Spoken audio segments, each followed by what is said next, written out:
Hey everyone, this is Dr. J, host of the Sexuality Space. Welcome.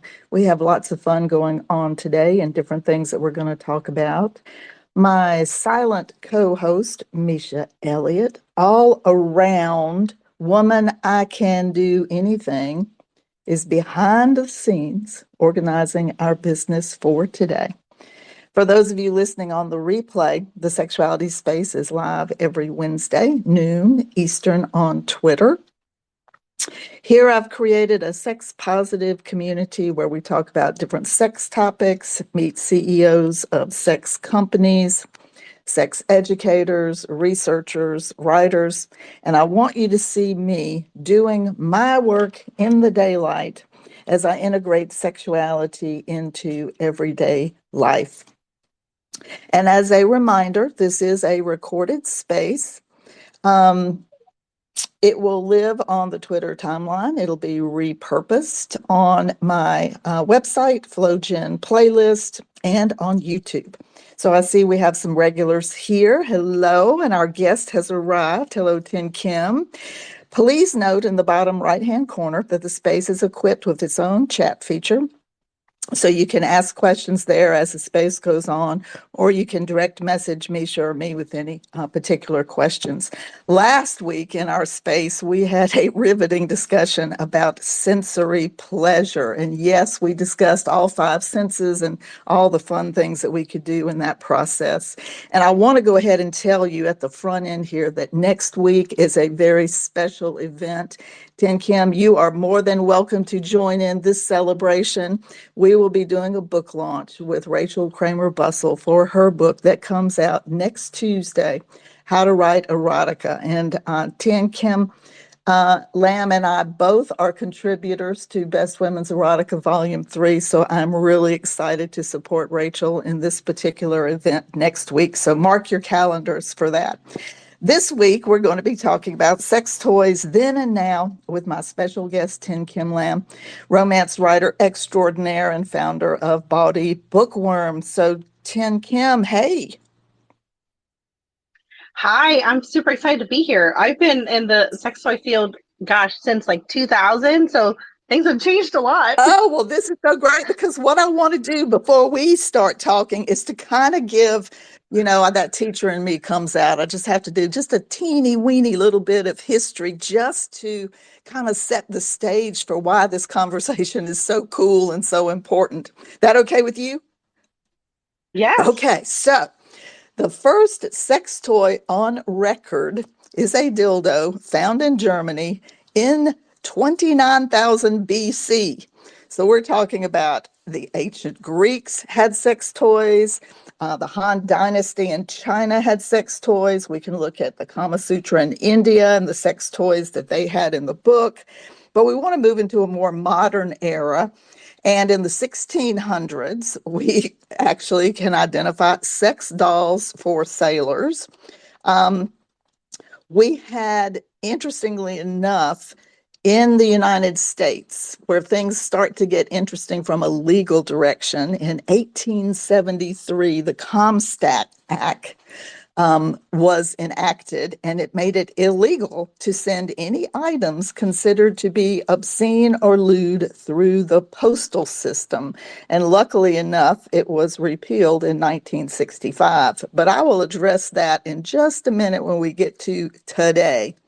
It was back in 1880 that Joseph Mortimer Granville patented the electromagnetic vibrator.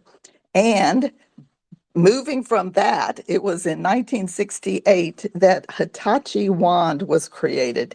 Now, most people will identify this as the OG of wands, and it was at that time called Hitachi Magic Wand. It was the first openly recognized and endorsed as a sex toy. And despite it being iconic, Hitachi refused to acknowledge the wand's use as a vibrator, and they took their name off the brand in 2012. But I still today call it my Hitachi. Betty Dotson, who was a feminist sex educator, is the person who used the wand in her workshops that taught women how to masturbate and explore their sexual pleasure. But when you look at sex history over time for a topic like this, you get to see the evolution of materials and electronics and that sort of thing. And it was in 1970 that the first silicone dildo emerged. And at that same time, we see stores open like Eve's Garden in 1975 and Good Vibrations in 1977, focusing on female rights and pleasure. And Japan comes back into the mix again when they're trying to get around strict laws that surround sex toys. So they start creating vibrators that were shaped like animals. And I'm sure that you will all recognize the famous rabbit vibrator from Sex and the City back in 1998. Well, I've always said that in the world of sexuality, people create what they need. And in 1995, the Fleshlight was created by Steve Shubin. His wife had had a high-risk pregnancy, and he was dissatisfied with sex toy options for penis havers, so he created the Fleshlight, known today probably as the main male sex toy for masturbation. In 2006, the Danish ministry reported dangers of chemical substances in sex toys. And so from that time frame, people are starting to look at what actually are we introducing into the sex toy and how is that affecting our body. And it was in 2010 that we start looking at high-tech app-enabled toys. This is when they were first introduced. And of course, in 2011, when 50 Shades of Grey came out, it boosted the sex toy industry in general because of the BDSM information there. In 2014, the Womanizer was introduced that now created indirect clitoral stimulation through air rather than vibrations of the toys of the past. And in 2019, Sex Toy wins a robotic award. Laura DiCarlo was given this award. It was retracted, then it was restated, and unfortunately, she's not in business today. But nowadays, we're looking at app-enabled sex toys, commonplace, biofeedback, AI. All of this is becoming more popular. We have toys that buzz and pulse and oscillate and heat up, and they're in all shapes and sizes and materials. But I want to address today and then launch into my conversation with Tin Kim. Right this minute in Alabama, Georgia, and Texas, it is illegal to sell sex toys. There is some wording in their legislation that if it's medically approved, that could be an interesting possibility, which lands me to a wonderful article that Misha put in the nest over your heads called, "Is It Time for Doctors to Prescribe Vibrators?" And this is a research article. It's a systemic review of pelvic floor outcomes. So what they wanted to look at, first of all, they realized that the treatment modality is underutilized for vibrators or similar devices. And their aim was to look at the available data to see the effect of vibrator use on sexual function, pelvic floor function, and chronic unexplained vulvar pain. And these are their findings. Vibrators use has a positive effect in all domains of the sexual response cycle. Vibrators decrease the time to achieve orgasm, facilitate multiple orgasms, and improve sex-related distress. That's really exciting as an educator that I can say, here's the research, here's what we can go to for this, here's how we can help our medical doctors, work the process. But it gets really exciting when you have the New York Times and Wirecutter identifying great vibrators.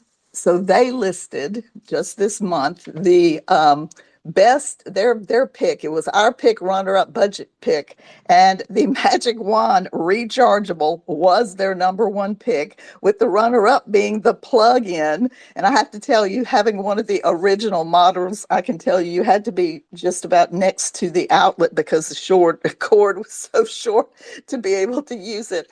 And they have their budget pick is called Satisfier Purple Pleasure, and then their also great was Dame air. And so this is the suction and vibration. So I love that I get to showcase here's where we've been with sex toys. And Tin Kim, I just can't wait to hear from your writing world to your sex toy world how you've put all this together. Why don't you introduce yourself to everyone in the room? Hi, everybody. I'm super excited to be here. So I'm a romance author. I write sex positive romances with multicultural characters with the emphasis on Vietnamese characters smashing stereotypes. And I also run a sex toy subscription box business called Body Bookworms. We actually won an industry award for subscription box of the year. That was really exciting. But I have been in this space since t- um 2000. Gosh, that feels really, really long ago. And my favorite part about this conversation is just education. As an Asian American in the United States, I was an child of immigrants. Like, this is not something that we ever talked about in our family. I didn't get my sex education from my family. The internet was still a baby. I got a lot of sex education from magazines and romance novels. And thank goodness we have much better resources these days. I love that. And, I was in a group this morning, a Canadian group of romance authors, and I was telling them about you coming into the space today. And they were like, there's somebody that does that with romance books. So you'll probably be getting some people contacting you. I was like, this is what's so great about the whole networking part is that we do so many different things and we can be great resources for each other in that education. And I love how you said romance books were a component of education. When I was teaching in college, and I would always ask, how did you learn about this? I was always amazed at the number of people, not just the females, but males, saying romance books were a way that they learned about sexuality. And so that's one of the reasons that I like to spend time with authors too, talking about ways to consider sexuality with a different paradigm for creating those rich characters in the storyline that you want to make them be so three-dimensional and have sexuality be part of who they are in the whole story. So I'm just delighted, that that's part of our direction. I couldn't believe how long ago it was that you and I met in person. I was like, wow. You said 2000, and I'm like, wow, and it's 2023. You've been doing this a while. I have. I think we met in Orlando, Florida, when I Yes. went for the Romance Writers of America conference, and I had just started writing romance back then. So it feels so long ago. Well, I love it because it gives us the evolution of our own selves so people can see that we're out in the world, we have things that occur, it causes us to make decisions in a particular way, and then we get to see how we move, in those particular directions. But what I'm curious about is more of some of the how-to business. So you have this, how did you come up with the idea to pair a sex toy with a romance book? Oh, okay. I'll stick to the short version. Basically, I took a long break from romance reading because I couldn't find characters that called to me. Basically, all the characters of romance, you know, back like I've been reading romance since I was a teenager.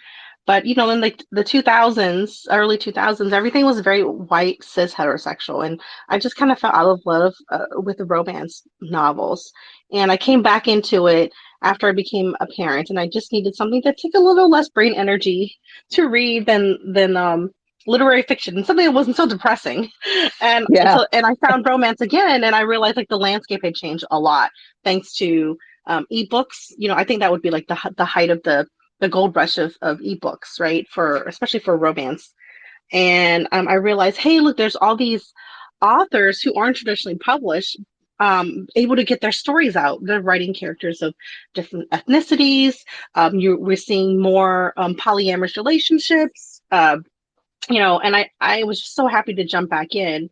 And I also found out that the way that authors wrote about sex and relationships had also evolved. Now, like I think I remember like the first few books I read, the first love scene was a woman receiving oral, which would never happen back in the early 2000s in the books that I was reading. And I just really liked where it was going. And I had all this background from being a sex educator. I was a sales consultant doing, like the sex toy parties, and my favorite component was education. And when 50 Shades came out, a lot of people who knew what I did had um, came to me privately and say, "Hey, what is this in the book? I want to try this out." And I realized, I remembered that romance was my introduction to sex and sexuality. So why not put those things together and talk about toys? Because people think of toys as, I think a lot of people think that by buying a toy, it means that there's something wrong with you, that you need help. And I think the total opposite, right? Because societally, we're vulva owners are not taught to prioritize their own pleasure. Sometimes there's a learning curve, or sometimes you have a physical disability that keeps you from achieving pleasure with just your hands. So why not introduce toys to it? And they're fun. Like, you get to experiment, try new things. It's like buying a different outfit to go out. So why not buy a special toy for a special occasion, or just because occasion? I love it. And, two things that I want to follow up on what you said. I think about toys truly in the adult play world. And it's like we've forgotten what play has to do with. And sexuality is that great adult play. And why not have fun with it and make it, intimate and just, all the fun things that you can do with that. So it's a tool to help you have an extension of yourself. And, the tool is only as good as the user. So, yeah, you're putting your whole body, mind, spirit, heart into the process. And I loved what you said about when you came back to it and you saw the scene that you read was about oral sex, because I don't know if you're aware of this. I'm going to be having a book coming out that's called Scenes with Sex, that I don't even use the phrase sex scene anymore, because it, in my mind, attributes too much to what the heterosexual normative direction of that has to do with. And if you're creating characters on their own sexual journey, how it's put together is very different. So it's a scene with sex in whatever way comes together with your story and your character. So I'm trying to help turn that paradigm in a thinking format. And the responses that I've been getting from authors has been pretty phenomenal. Like, whoa, why haven't anybody taught us about this before? And I think you're talking about using romance tying together with the sex toy. And I'm going to add another element in there too. Let's help the authors put all of these things together. Wouldn't it be great to think about a story for what sex toy might be the beginning part of the story? Oh my gosh, I would love that. My first book, Happy Endings, has several toy uses, and people have even highlighted there's a scene where the heroine, she knows that if she gets back together with her ex, it's bad news. So what is she gonna do? She's gonna make the healthy choice and use a vibrator to get off while she fantasizes about him. Like, why not? Right? Because how many of us have done that and used a toy and fantasize about someone that may not be a good fit for you in real life? Yeah, and I think it's a lot of what I do here is about setting that permission, which you're absolutely familiar with if you've done the sex toy parties, that you're going to have people that might be a little nervous, ashamed, embarrassed, guilty, any of those things in the process. So any of the times that we can have these kinds of conversations to just help normalize, this is everyday conversation. And you may not have heard me say that I pick my noon time frame so people see me doing my work in the daylight. And this is, let's just incorporate this into what we're doing and have the conversations about it. Tell me, how do you go about selecting and doing the actual pairing of the toy with the romance book, or even picking the romance books? Yes, so at Body Bookworms, we prioritize inclusive romances. So I'm looking for books that share experiences from different cultural backgrounds that are normally not that are underrepresented in romance. So basically, people of color, uh, sexual orientations that are not covered, that anyone that says heterosexual. So I want to, because those are the books that I enjoy, that I look for, that I think that on a discovery, like, it's some people aren't always looking for those books.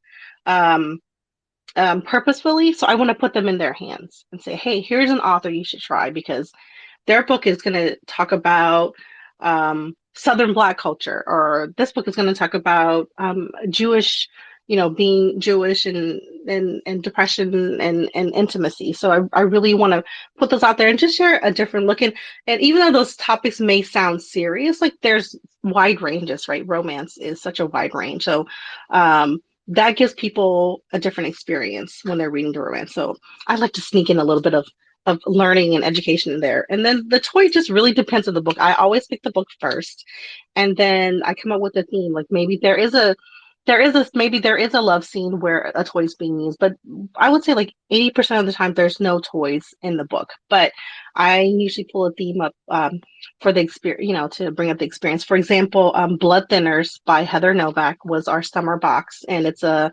paranormal romance. And in the book, there's this like side character that's he's like a demon, and he's a cozy demon. He likes to wear knitted sweaters and eat freshly baked cookies. And I found a vibrator with a picture of a minotaur on it, and it's like, okay, this is a perfect fit. So it's an art form that I really enjoy doing. Oh, well, boy, the creativity in that direction is so cool because, yeah, I love that. And I think that's half the battle is just be freeing the mind to get into the space to go, wow, this could be a really interesting addition. And that's what I like to think about. How can you use different vibrations, sensations, all of these things to incorporate all of that? And it's funny, I was thinking about the work that I do with Rosie in editing.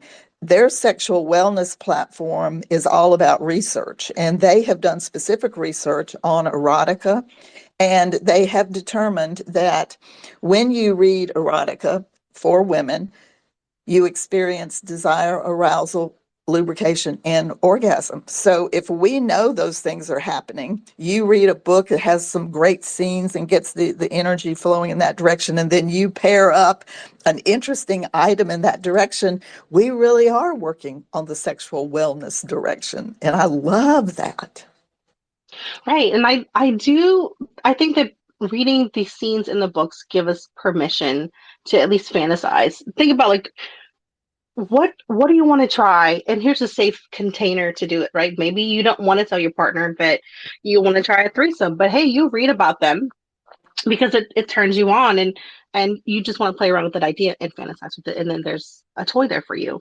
And one thing that I always try to do with our boxes is that if a toy needs batteries, they're included. Like I add batteries in there so that you can just take that box, open up in your bedroom or wherever and have a good time right away. I love it. We did one of the things that we were talking about last week related to toys is that evolution of the plug business.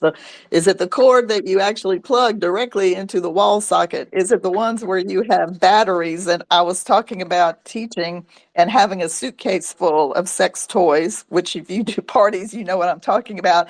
And you have to put the batteries in and take the batteries out. And my son came in who was in middle school, and I had dumped all the toys on the table. And in that process, I'm trying to get the batteries into them so I could go teach. And it was a teachable moment in the process of, what exactly are you doing, Mom? And he picked up a rabbit and said, I'll help. And I said, well, open the back there, put the batteries in here. And he goes, okay, well, how do I know if it's working? Well, press that button. And he presses the button. And of course, it's whirling, it's doing all this. And he said, man, you got some interesting job. So it's an interesting process to see where things go in the world of permission and how you can use these teachable moments. I loved how you addressed the fantasy, because a lot of times one of the teaching components too is that people automatically think if they have a fantasy that they're supposed to make it come to life. And that's the cool thing about reading and then having a toy, is that the fantasy, if you choose for it to, can stay between your ears. It is not something that has to be acted on in that direction out in the world. It can be your personal space, that container that you were talking about. to identify, explore, discover, find out who you are as a sexual person, what your likes are, what your dislikes are, why you might want more of this or less of that. So I love that. So, I'm going to ask you this question. In terms of putting the toys in there, tell me, do you talk to anybody about the lube aspect with using the toys? Oh yes, of course. Every box comes with an insert, and I will say like this is a recommended lubes, what's safe because as a learning process, like we know you and I know that certain lubes like you're not supposed to use silicone lubes with silicone toys, right? But Correct. not the average person would know that. Or maybe some silicone lubes are made differently and are okay to use with certain silicone toys. So it's very confusing for consumers. So I definitely try to put that in there. We always include like a small packet of lube to get them started, and I always pick lube that's compatible with it. I love it. Compatible lube. Got the batteries. You're going to be one-stop shopping in your boxes in that direction. That was my goal because I think that toys can be intimidating. We try to change things up every quarter. Last month we included an anal plug with Swarovski crystals inside. It's absolutely beautiful. And then maybe the month before was a dual simulation toy. So just to give people a wide range of things to experiment, and maybe they play with the things that decide it's not for them, but now they know, and they'd have the safe container all in one box to try it out. Oh, I love it. Oh, Misha Elliott has her hand up. I'm just thinking about how often people open a box of things and pull everything out and then have to go steal batteries from the remote control or something else because it didn't come with batteries. So I appreciate the extra effort putting batteries in there. I have definitely stolen batteries from remote controls before in the good old days. I have to say that, Everyone has. yeah, I have to say that toys have become. I'm so happy that good quality toys have become more accessible. And I know that budget friendly is different for everybody, but you know, um, 10 years ago, like a high quality silicone rechargeable toy was over $100, and now you can get one for 30, 40, or $50. So and hopefully we'll like move away from having to steal your batteries out of your remotes, but I'm so glad to see them moving that way, and I try to include those in the boxes whenever it can fit into everything.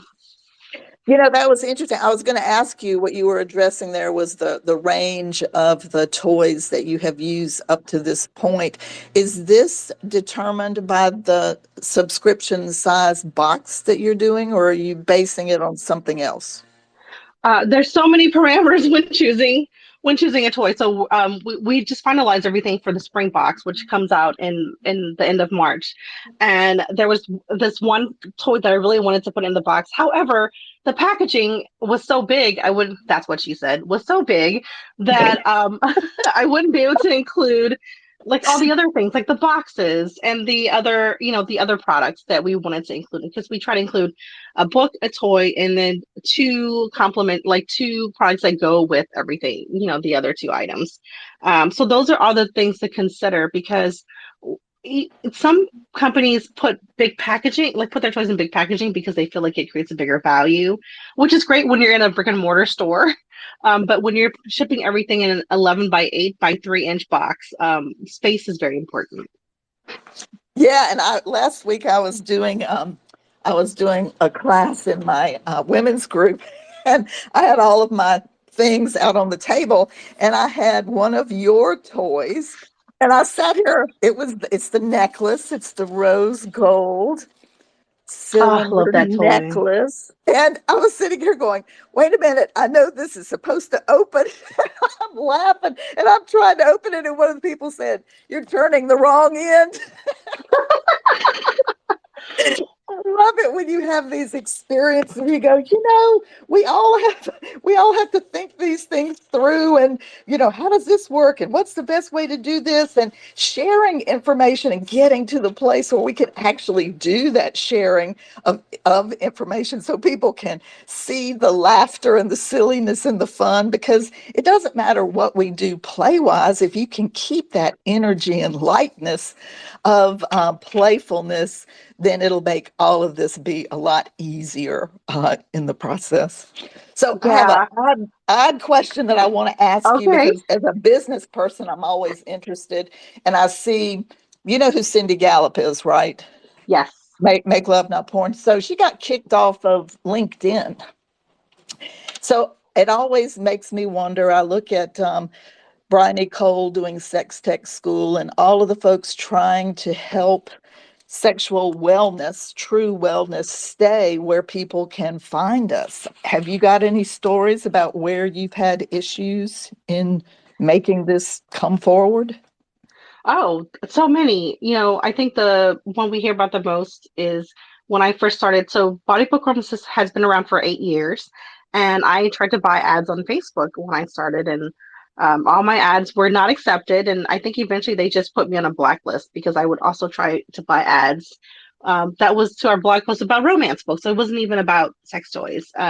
And I think after a couple years, I'm like, I'm not giving Facebook or Meta any money to promote this. But I've also gone to networking events and say, hey, introduce myself. This is what I do. And there's always someone like tittering in the back. And then people, like some people, you can tell they are scared to come talk to me because they think I'm going to just be talking about sex, sex, sex, sex, sex all the time, at a business event, which I do enjoy talking about sex and sexuality in the right context. But that is something I continue to experience. And now you're adding romance author to the mix, and I think that people have preconceived notions of what it means for us to be in this space, and it makes them afraid to talk to us. And I do try to be people like, oh, you look so normal, whatever normal That means, is, right? yeah. Or they don't expect this Asian woman to be talking about sex and sexuality. And I hope that I am changing how they see the people who work in this industry, who teach about it, and the way we talk about sex change. I think you and I are doing that with our work. And it's funny. I think about how many times we break molds. You could have a conversation with somebody and you can tell they're really enjoying talking to you, whatever. And then all of a sudden you go, yeah, and that other thing that I do is, and then they just kind of like take 3 steps back and look at you like you grew 3 heads on. And it's always interesting to watch that process. Misha and I talk about sadistic streaks, and it's like, yeah, I'm ready to make this comment now. You're not going to like it, but I might make this comment, and we'll see how that goes. So, it's kind of interesting in the direction of working this whole process. Did you have something you wanted to add? I wanted to tie this into the necklace. So, we have this necklace vibrator that I absolutely love. And PSA, if anyone's interested, it's we're having a special flash sale on it this weekend. So follow our social media. But so it's this beautiful rose gold necklace, and if you didn't know it was a vibrator, like no one would ever know. But I love wearing it to places. And then when people are like, I love your necklace, I'm like, oh, can you guess what it does? And I just have so much fun enlightening people that this beautiful necklace can also be a vibrator, and it changes their perception of what a sex toy looks like. I love it. I love it. And it also, somebody who's willing to ask a question about it versus somebody who knows what it is and can come over and go, let's have a conversation about this. So you're out here wearing this necklace. I think about a million years ago, how many sex clubs in New York, in the front end of my sexuality world. And I have pins from those sex clubs. And it's like, whoa. I know what that pen is, or somebody has no clue what that pen is. So it makes it kind of interesting to, yes, I'm walking that fine line between this world, that world, the other world, and how do I, put it together. Let's see. Mistress K has just made a comment. She said, is it the long cylinder one from Crave? The necklace. The one that we carry is not from Crave. It's from XR Brands. But yeah, I think Crave is one of the original ones, which I also own that one because I'm a sucker for beautiful toys. I love it. How do you go about, one of the things, I had someone send information, and actually I'm writing on the back of the sheet, so let me turn it over, that wanted to talk about, let's see, the material and manufacturing. What process do you go through where you are determining health and safety for the toys that you want to put in your boxes? Yeah, so I aim for toys that are body safe. So silicone, ABS plastic, glass, and obviously metal with the necklace. I do my best to stay away from TPR, TPE. I don't remember what those stand for, but it's thermoplastic elastomers, which are not as body safe as the other products. Which I was saying that it's the higher quality materials or more affordable now. So I'm glad to be able to include those whenever it fits into the boxes scheme. Yeah, and it's interesting too, because when we think about sexuality and we're trying to find research about stuff, it's, you get to that safety part. So that it was in 2006 when the Danish folks came out and said, we got to start dealing with the materials that are in these particular toys. And we're looking at things that degrade, that fall apart. And we know that they have chemical toxins in them, and we don't want those going into our bodies. So it's part of that evolution about what sex toy business has to do with is, finding the things and then riding that balance point, like you're talking about, finding a price that's workable for folks that, want to have this in their life and that sort of thing.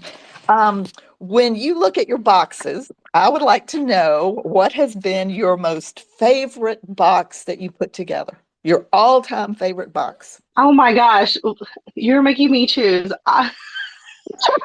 It's like books. You have to pick your favorite one. Okay. Well, I'm not gonna pick a favorite book because there's so many great books out there, but I would say the toys. I've been lucky, I've been able to include two glass dildos in the 8 years we've been doing this in a box because I have an affinity for glass toys and I've actually created like a whole fandom, the people in our Facebook group, Body Bookworms Insiders. We people espouse how amazing glass toys are because I've introduced them to them. So that's my little nod to glass toys. Well, I love it. And so, where does the art component come in? So, we have this necklace. I see you put that in the vibrating necklace link in there. How do you put the art factor in? Because I can think back, and I'm not going to remember the name of this company, and it was a sex educator that created it long ago, but it was actually termed ergonomic sex toys. It was made to fit in your hand, like you put it in your hand. It's like, wow, this is really cool. And they had 4 different shapes, and you could sit them out, and nobody would have any clue that it was anything. So, where does art come in for you in making some of the choices? Um, so I don't necessarily think about art first. I think about the the the person's experience. Like you're reading this book, what type of toy would fit with the experience, what you're experiencing as you're reading the book? Sometimes a toy is something you can set out on your nightstand and not worry about what people, knowing what it is at first glance. And some maybe you don't want to leave out because it's no one else's business. So that's where I aim for. Like I have younger children at home and a small place. So like it in a ideal world, I would have like a beautiful room to showcase all my gorgeous toys because they are becoming art forms now. But yeah, that's how I look at it when I'm putting that box together. So, and I think a lot of my audience, they're not ready to display all their vibrators out as works of I art get you. yet. Yeah, I get you. It's always interesting when I'd even think about my office in terms of, when I was doing therapy full time. It's like they come in and go, whoa, what's all of that, over there? They weren't ready for what that process has to do with. And I think some of it is easing people into the idea. And then here's the item, and then here's the experience. And it's how many bite-sized steps, can we make and put into the process to help people see where a sex toy could be a wonderful addition to their exploration and play and that sort of thing. So I was excited at the first part where you said, and I didn't know this, that your history included doing sex education with sex toy parties and that sort of thing. Would you say that being sex positive is a guiding principle of the work that you do now? Absolutely, 100%.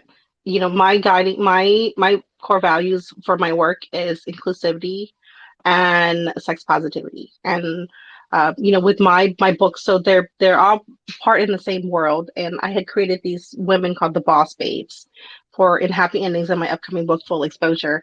And all of these women work in a sexuality space, and they found each other because they were at a networking event and people turned their noses at them. So, you know, in the first book, Trixie, she sells sex toys. Um, and in the second book, Josie, she's a boudoir photographer, and then they're friends. We have someone who owns a male burlesque club, and another woman who makes plus size lingerie. So I really wanted to create this whole universe where everybody was sex positive, and you know, body acceptance, because those are really important to me. Like, we have to love ourselves, right? We don't have to, but like loving ourselves makes going through life so much easier. And I wanted to show these women as models for my readers.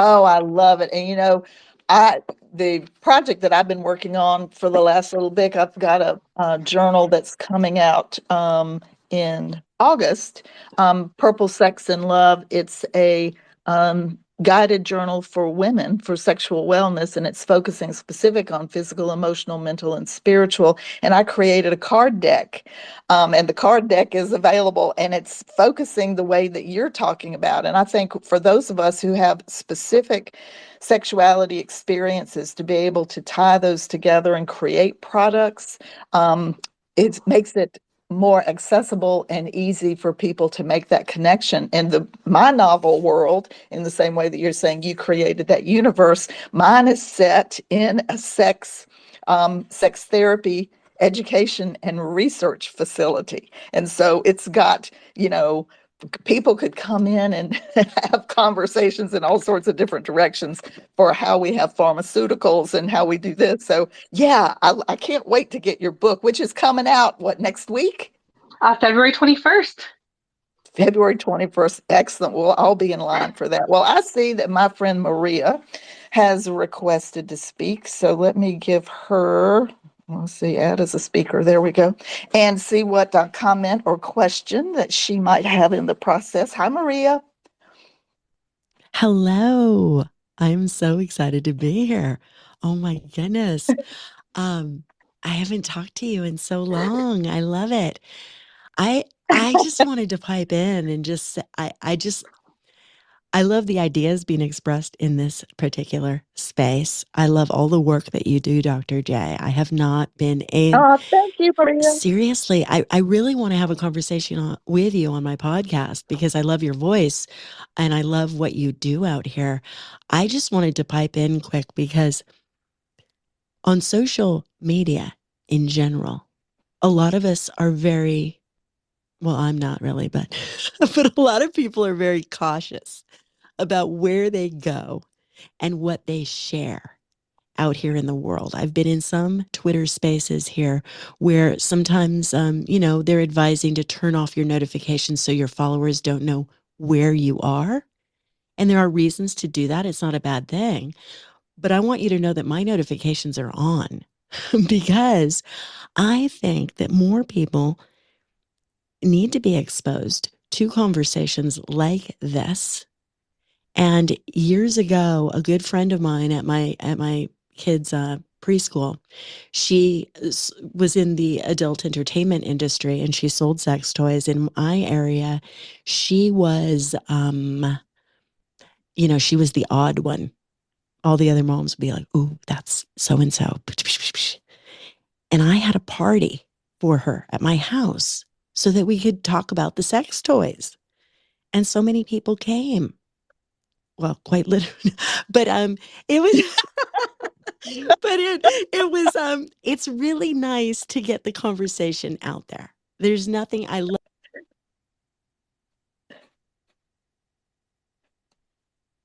Oh, we lost Because you, some of the, Maria. especially, Oh, yeah, I'm back, I think. Am I back?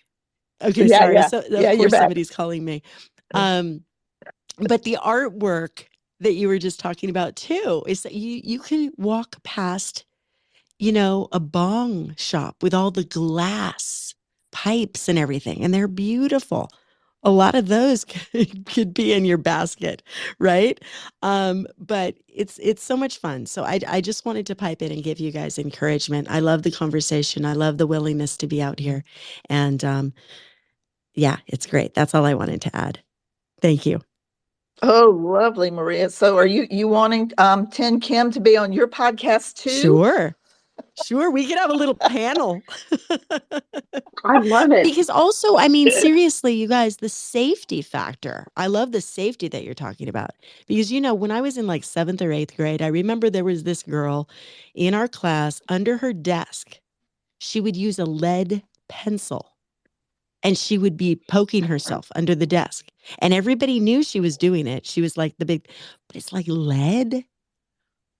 Yeah, I don't know about that. But people, I mean, no matter what age, it's like things happen and people get experimental and safety is a concern. So, yes, it's all good. Yeah. And Tin Kim and I both will be talking about, forever, all of the things that relate to consent, that relate to safety, body safety, space safety, emotional safety, and how people need to take the time to pause and consider, reflect, check out how they want sexuality to be. And the whole idea of a subscription box, that comes into the privacy of your home, which, the first job I had working for Adam and Eve, Phil Harvey's Masters in Public Health was all about doing a research project to find out if people would like to have sexuality, information, content, contraception, all of those things come in a brown paper box into your home. And I think if we can get to places where we can help the space, create the space for people to be able to have a positive experience that includes that privacy and safety and goodness about the way they want to do the exploration, that, we'd be hitting things pretty hard in that direction. Tin Kim, what do you think? Yeah, I mean, body bookworms, our packaging is plain on the outside, and inside you open up. There's this beautiful design that we had made, and it's like a damask fabric pattern, but we've hidden different sex toys in it, which I adore. But I would love to have one day where we don't have to send our prize in discreet packaging, and you see your neighbor get that box in, dildos anonymous or whatever, and like you high five and be like, yeah, you're having a good time tonight, like I'll send over a cake or whatever. Like I would love to get to that space where we're celebrating each other's exploration and enjoyment. Oh, I am so with you there because, I live on an island and it's funny. Sometimes I think I walk downtown and people are pointing, going, you know who that is, don't you? She's the who on the island and, that sort of thing. So it always makes it interesting in terms of you, the person, you, the business, you, the product, all of these things. We're out there sharing and letting people know it's okay. We can do this. And we're living in such a strange culture right now that the attack again on sexuality. And the reason I started out with the history part is because I've been in this business for 47 years. And I look at the pendulum swings and where things have moved and changed about sexuality.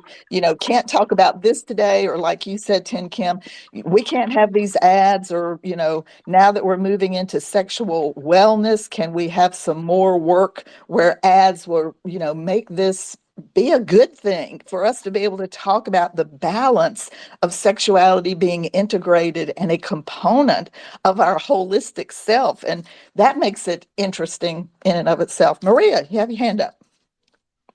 Well, I just think it's fun because, like the whole When Harry Met Sally, right?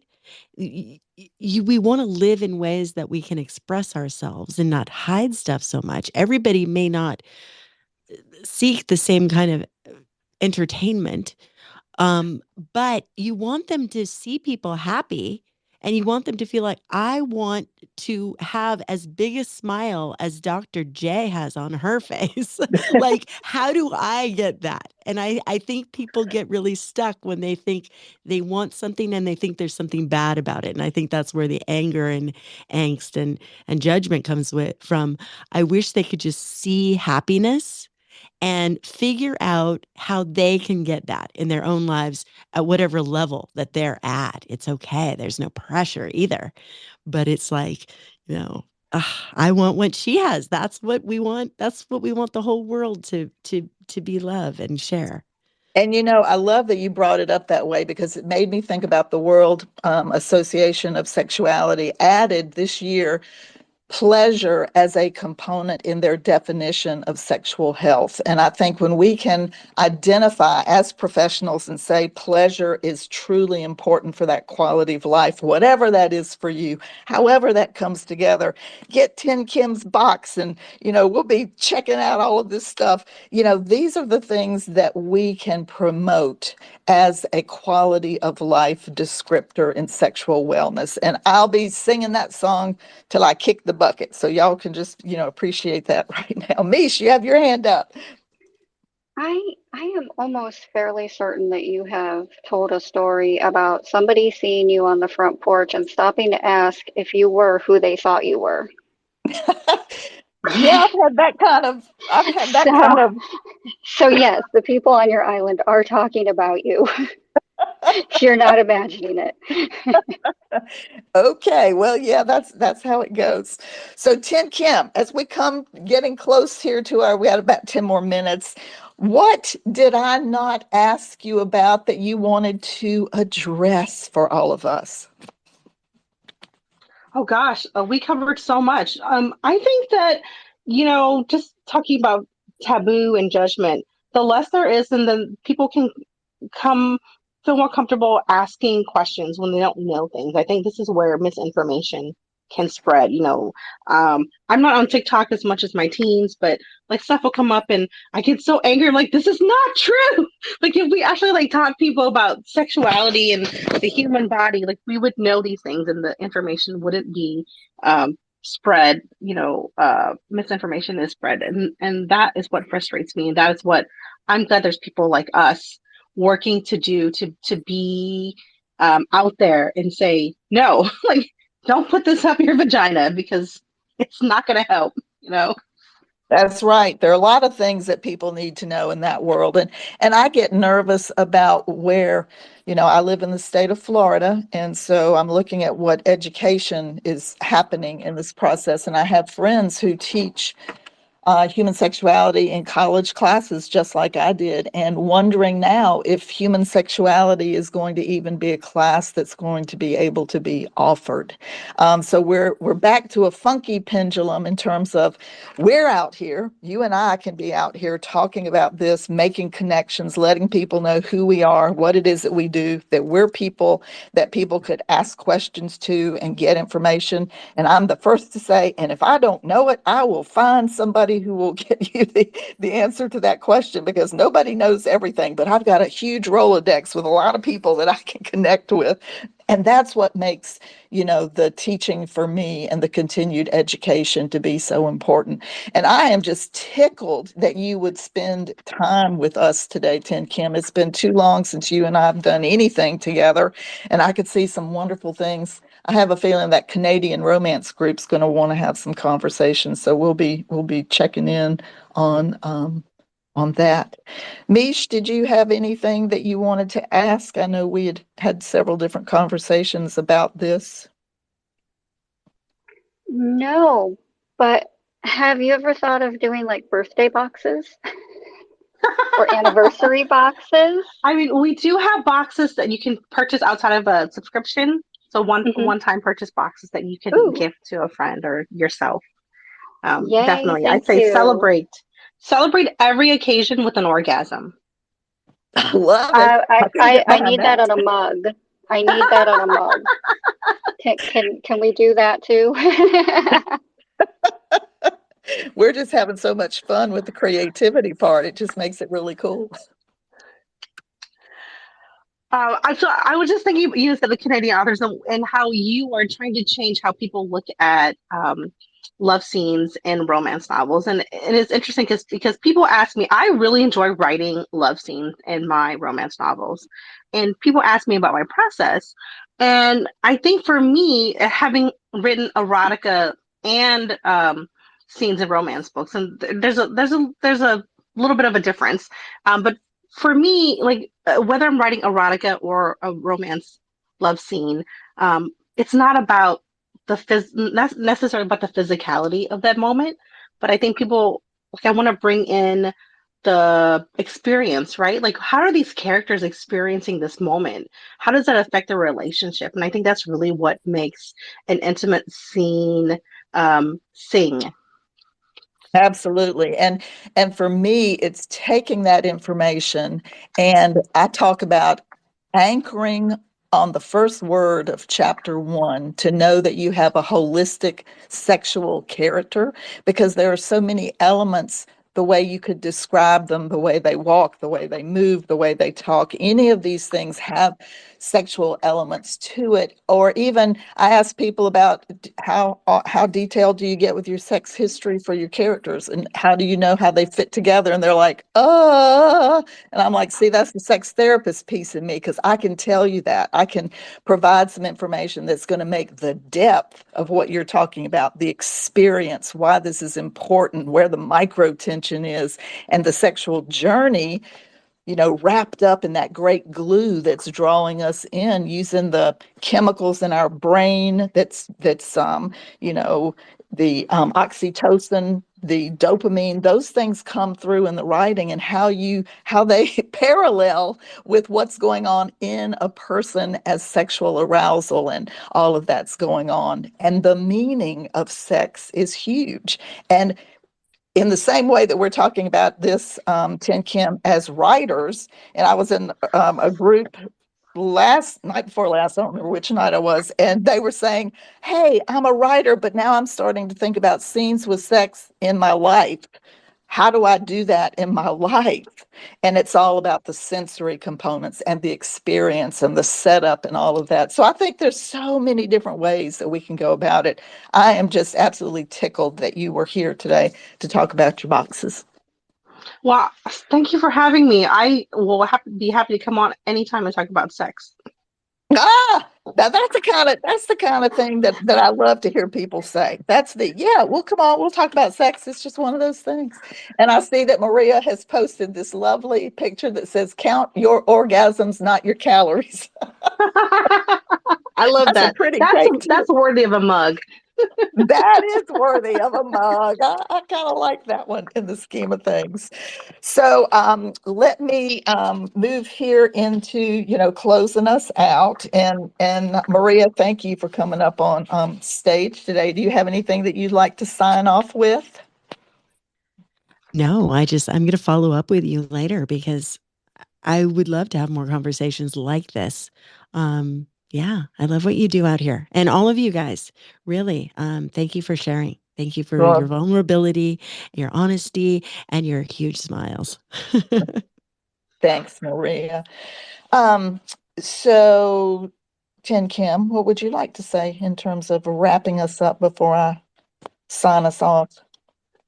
I just want to say that give yourself permission to play and explore your pleasure. That's all you need.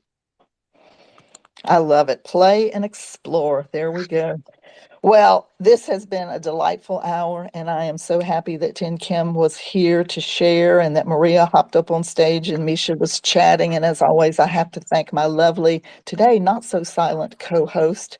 Follow everybody here, support the love that we have of what the sex positive community is doing. Over our little avatar heads, Misha has been putting some interesting and cool Bawdy Bookworm tweets, so be sure to follow them. Be sure to follow Tin Kim. I had articles that were about the research on vibrators, so I put that up there. You can follow my feed and get some of that information. I'm looking to see what else she's put up there. Lots of really cool things. You can sign up for my newsletter, follow my YouTube channel, you'll find this replay sitting there. And tomorrow on the Moan app at 4 p.m. Eastern Time in Purple Sex and Erotic Whims, we will be doing the theme Writing Erotica. We'll be talking about some specific elements tomorrow with my co-host, Ramon Quiades. And so that should be a riveting time here. And a reminder, next week, come back for the big book launch for Rachel Kramer Bussell, How to Write Erotica. Tin Kim, I don't know if you noticed, but she said that she's going to start winding down that whole process of doing erotica. Oh no! Yeah. So I don't know what she's going to do after 2024, but it really sounds like she has other things now that she wants to do. So come for the celebration. It'll be fun. I will. Thanks. All right. Everyone have a great day. Thank you for taking time out of your busy life to be with us here today. And I hope that you will come back and join us next week for another fun time in the sexuality space. Y'all have a good time. Bye.